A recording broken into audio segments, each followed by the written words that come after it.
আসসালামু আলাইকুম গাইস। তো আজকে কথা বলবো ফেসবুকের ব্লক নিয়ে, ঠিক আছে? আপনারা এ পর্যন্ত আপনাদের ফেসবুক অ্যাকাউন্টে কতগুলো মানুষকে ব্লক করেছেন? তো এটা কিভাবে দেখবেন যে আপনার ফেসবুকে আপনি কাকে কাকে ব্লক করেছেন? তো এটা দেখার জন্য আপনাকে সর্বপ্রথম যেতে হবে ফেসবুক অ্যাপে। ফেসবুক অ্যাপে আসার পর এখান থেকে আপনি চলে যাবেন এই যে থ্রি ডট অপশনে, ঠিক আছে? এই থ্রি ডট অপশনের উপর একটা ক্লিক করবেন। ক্লিক করার পর এখান থেকে আপনি চলে যাবেন নিচে। নিচে আসার পরে যে আপনারা এখানে দেখতে পাচ্ছেন যে সেটিংস অ্যান্ড প্রাইভেসি, এই যে সেটিংস অ্যান্ড প্রাইভেসি, এই সেটিংস অ্যান্ড প্রাইভেসির উপরে একটা ক্লিক করবেন। এই যে সেটিংস অ্যান্ড প্রাইভেসি, ঠিক আছে? তো আমি সেটিংস অ্যান্ড প্রাইভেসির উপরে ক্লিক করলাম। এখান থেকে চলে যাবেন আপনার এই যে শুধু সেটিংসে, এই যে সেটিংস, এই সেটিংসের উপরে একটা ক্লিক করবেন।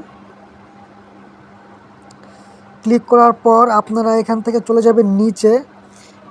নিচে স্ক্রল ডাউন করবেন। নিচে স্ক্রল ডাউন করার পর এই যে আপনারা দেখতে পাচ্ছেন যে একটা অপশন চলে এসেছে, এই যে নিচে ব্লকিং, ঠিক আছে? এই যে ব্লকিং।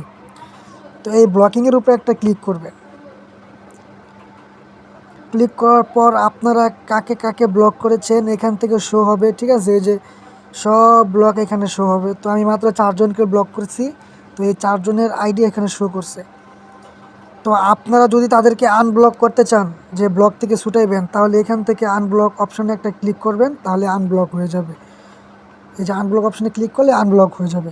তো আশা করব ভিডিওটা আপনারা বুঝতে পারছেন। তো আজকের ভিডিওটা এই পর্যন্তই। সবাই সুস্থ থাকবেন, ভালো থাকবেন। আল্লাহ হাফেজ।